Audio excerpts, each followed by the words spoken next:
एक ऐसा challenge face करना पड़ा जो उनके वहमो गुमान में भी नहीं था। बिल्डिंग डिजाइन के हिसाब से इसमें 3 टावर्स के ऊपर एक स्काई पार्क भी बनना था, जिसका साइज यूएस नेवी के निमिट्स एयरक्राफ्ट कैरियर से भी बड़ा होना था। एंड उस टाइम पर जब 3 टावर्स के ऊपर स्काई पार्क बनने का वक्त आया तो इंजीनियर्स ने बिल्डिंग के डिजाइन में एक मेजर फॉल्ट पकड़ लिया।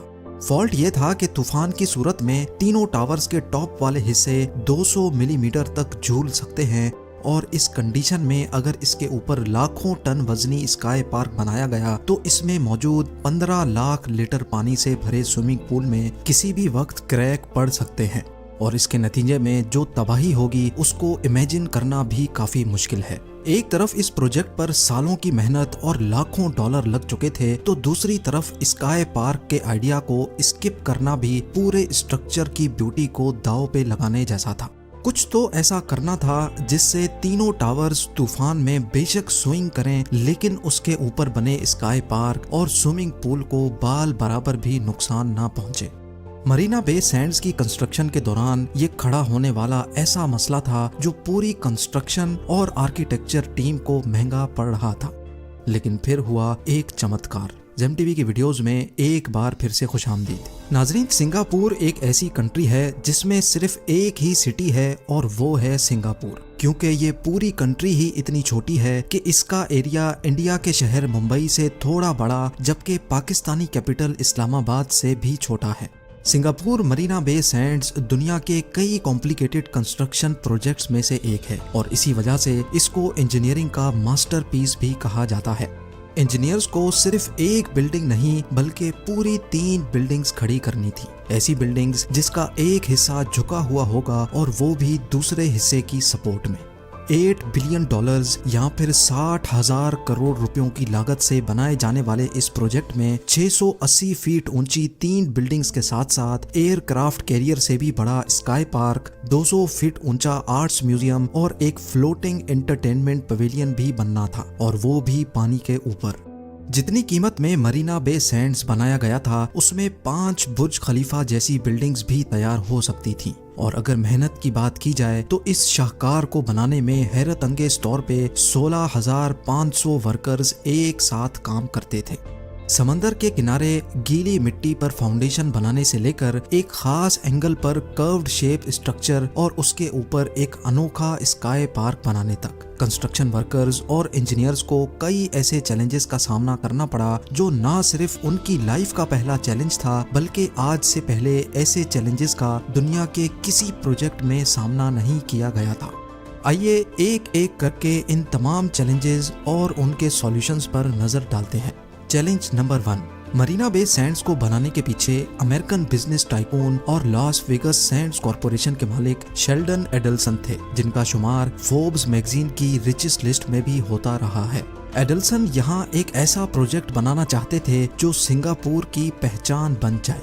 अब जाहिर है इस किस्म का प्रोजेक्ट बनाने के लिए उसका डिजाइन भी काफी तगड़ा होना चाहिए। इस काम के लिए मोशी सेफ्डी जैसे आर्किटेक्ट से बेहतर कोई और ऑप्शन नहीं था, जिनके कर्व्ड डिजाइन्स होते तो कमाल के हैं पर साथ साथ मुश्किल भी बहुत होते हैं। कई महीनों की मेहनत के बाद सेफ्टी ने तो अपना डिजाइन पेश कर दिया, लेकिन इस डिजाइन ने कंस्ट्रक्शन टीम के लिए एक बड़ा चैलेंज खड़ा कर दिया।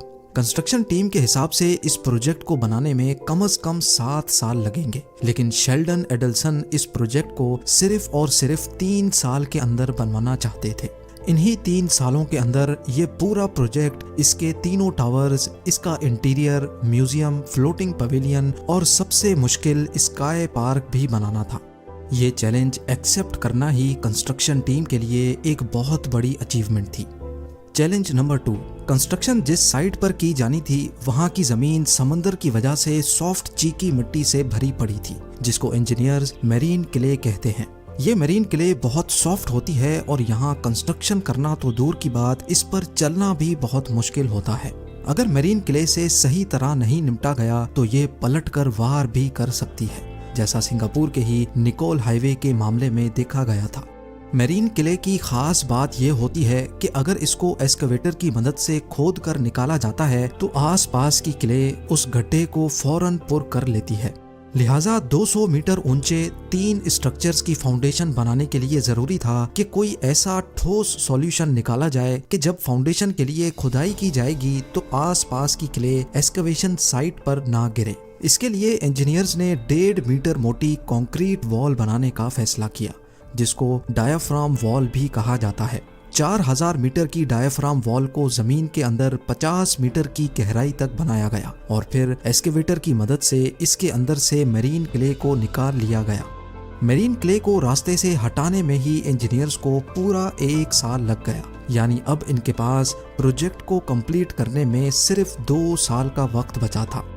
चैलेंज नंबर 3, मेरीन क्ले से छुटकारा पाने के बाद इंजीनियर्स के पास पूरे मरीना बे सैंड्स को कंप्लीट करने में सिर्फ 2 साल का वक्त बचा था और ये वाकई एक बहुत मुश्किल टास्क था। इंजीनियरिंग टीम ने हार नहीं मानी और फैसला किया कि इस प्रोजेक्ट के हर एक हिस्से की कंस्ट्रक्शन एक साथ ही की जाएगी, लेकिन इसके लिए वर्कर्स की बहुत बड़ी तादाद रिक्वायर्ड थी। हैरत अंगेज तौर पे 16,500 वर्कर्स को दिन रात शिफ्टों में काम करने के लिए हायर किया गया। वर्कर्स की इस आर्मी को मैनेज करना और इनको वक्त पर खाना खिलाना भी खुद से एक बहुत बड़ा टास्क था, जिसके लिए दुनिया की सबसे बड़ी कैंटीन बनाई गई। इस कैंटीन में एक दिन नहीं, सिर्फ एक वक्त का खाना बनाने में $82,500 या फिर 61 लाख रुपयों का खर्चा होता था। चैलेंज नंबर 4, तीनों टावर्स को बनाने में कॉम्प्लिकेशन ये थी कि इनका एक हिस्सा बिल्कुल सीधा जबकि दूसरा हिस्सा एक खास एंगल पे कर्व्ड होगा और दोनों हिस्से एक दूसरे की सपोर्ट में खड़े होंगे। ये डिजाइन की हद तक तो काफी आसान था, लेकिन इसको प्रैक्टिकली बनाना एक ऐसा चैलेंज था जो आज से पहले किसी ने भी नहीं किया था। अगर इसको प्रॉपर प्लानिंग और कैलकुलेशन के साथ कंस्ट्रक्ट नहीं किया गया तो कर्व्ड हिस्से के वजन से सीधा वाला हिस्सा टूट भी सकता है, जैसा कि इस डोमिनो इफेक्ट में आप देख सकते हैं। इस डिजाइन को प्रैक्टिकल शक्ल देने के लिए इंजीनियर्स ने एक बड़ा जबरदस्त तरीका ढूंढ लिया। कंक्रीट ब्लॉक्स की मदद से हर 4 दिनों में एक फ्लोर खड़ा होता गया। कर्व्ड हिस्से के अंदर सपोर्ट के लिए स्टील वायर्स डाली गईं और जैसे जैसे बिल्डिंग की हाइट बढ़ती गई, इन दोनों हिस्सों को स्टील फ्रेम की टेम्पररी सपोर्ट भी दी गई। 23rd फ्लोर पे जहां कर्व्ड हिस्सा दूसरे हिस्से से आकर मिला, वहां भारी भरकम स्टील ट्रस की मदद से दोनों हिस्सों को आपस में जोड़ दिया गया और फिर सपोर्ट के लिए लगाए गए ये स्टील फ्रेम हटा दिए गए। चैलेंज नंबर 5, पूरे 1.5 साल गुजर चुके थे। मरीना बे सैंड्स की तीनों बिल्डिंग्स, आर्ट्स म्यूजियम और फ्लोटिंग क्रिस्टल पवेलियन की कंस्ट्रक्शन कंप्लीट हो चुकी थी और उनकी फिनिशिंग का काम चल रहा था, लेकिन एक हिस्सा बनना अभी भी बाकी था और वो था 1115 फीट लंबा स्काई पार्क, जिसको 200 मीटर ऊपर तीनों टावर्स की टॉप पर बनाना था और इस काम के लिए इंजीनियरिंग टीम के पास सिर्फ 6 महीने बचे थे। दुनिया भर में लग्जरी होटल्स और रिजॉर्ट्स में बाकी तमाम फैसिलिटीज होने के साथ साथ काफी ओपन स्पेस भी होती है, जिसमें कम से कम गार्डन्स और पूल्स बनाए जाते हैं। लेकिन मरीना बे सैंड्स क्योंकि एक काफी तंग जगह पर बनाया जा रहा था, इसी वजह से यहाँ कोई ओपन स्पेस नहीं थी। यही वजह थी कि डिजाइन बनाते वक्त ये फैसला किया गया था कि इन तीनों टावर्स के ऊपर एक बहुत बड़ा स्काई पार्क भी बनाया जाएगा, जिसमें 150 मीटर लंबा infinity pool, gardens, open air restaurants, yoga centre और सिंगापुर के 360 व्यूज देखने के लिए एक शानदार ऑब्जर्वेशन डेक भी बनाई जाएगी। लेकिन ऐन उस टाइम पर जब स्काई पार्क बनने का वक्त आया तो इंजीनियर्स ने एक मेजर फॉल्ट पकड़ लिया, जिसकी वजह से स्काई पार्क की कंस्ट्रक्शन डिले हो गई। क्योंकि तीनों टावर्स एक दूसरे से इंडिपेंडेंट बनाए गए थे, यानी इन तीनों का आपस में कोई कनेक्शन नहीं था। इसी वजह से इंजीनियर्स का ख्याल था कि तेज हवाओं के दौरान ये तीनों अलग अलग डायरेक्शन में स्विंग कर सकते हैं और अगर इस कंडीशन में इनके ऊपर स्काई पार्क बनाया गया तो ये बहुत बड़ी तबाही को दावत देने जैसा होगा। इंजीनियर्स का ये जो ख्याल था, इसको प्रूव करने के लिए प्रोजेक्ट के मॉडल को विंड टनल टेस्ट से गुजारना बहुत जरूरी था। CPP विंड इंजीनियरिंग कंपनी की मदद से मॉडल के अंदर वीक पॉइंट्स पर प्रेशर सेंसर्स लगाए गए और इसको आर्टिफिशियल टाइफून से गुजारा गया। अफसोस के साथ रिजल्ट पॉजिटिव आया। विंड इंजीनियर्स ने एग्जैक्टली बताया कि तूफान की सूरत में तीनों टावर्स के टॉप 200 mm तक झूल सकते हैं, यानी तकरीबन एक मोबाइल फोन की लंबाई से थोड़ा सा ज्यादा। कहने में तो ये इतना बड़ा स्विंग नहीं है, लेकिन कंक्रीट की नेचर ही ऐसी होती है कि वो फ्लेक्सिबल नहीं होता। थोड़ा सा भी प्रेशर कंक्रीट क्रैक कर सकता है। अगर इस कंडीशन में स्काई पार्क बनाया गया तो तूफान के दौरान इसमें बने 150 मीटर लंबे इंफिनिटी पूल में क्रैक भी पड़ सकते हैं और स्काई पार्क का बड़ा हिस्सा टूटकर गिर भी सकता है। ये खबर मिलते ही पूरी कंस्ट्रक्शन और आर्किटेक्चर टीम को गहरा सदमा लग गया। एक तरफ 16,500 वर्कर्स की 1.5 साल की मेहनत लग चुकी थी, तो दूसरी तरफ करोड़ों डॉलर्स बहाए जा चुके थे। पिछले 1.5 सालों से वर्कर्स, स्टाफ और इंजीनियर्स की तीनों टावर्स के साथ एक इमोशनल अटैचमेंट हो चुकी थी। लिहाजा बिल्डिंग को तोड़कर दोबारा बनाना तो किसी भी सूरत पॉसिबल नहीं था। इंजीनियर्स को हर सूरत कोई ऐसा सॉल्यूशन तलाश करना था जिससे टावर्स अगर स्विंग भी हों तो स्काई पार्क को कोई खतरा ना हो।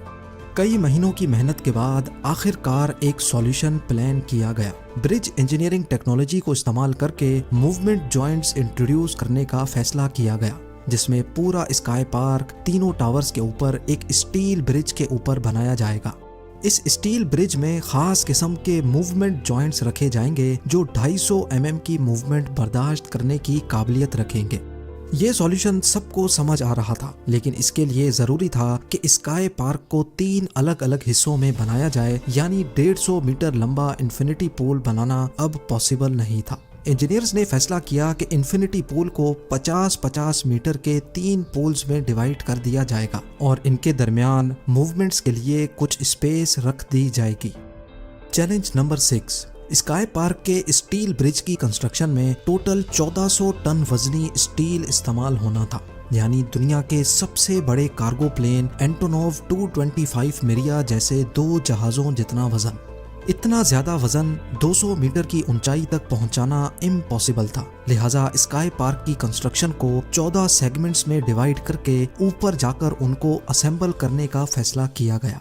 14 स्टील के बड़े बड़े स्ट्रक्चर्स को टावर के टॉप पर लेकर जाने के लिए स्विस फ्रेंच कंपनी VSL की मदद से दुनिया की सबसे बड़ी लिफ्ट लगाई गई, जो 16 घंटों में सिर्फ एक हिस्से को ऊपर तक पहुंचा सकेगी।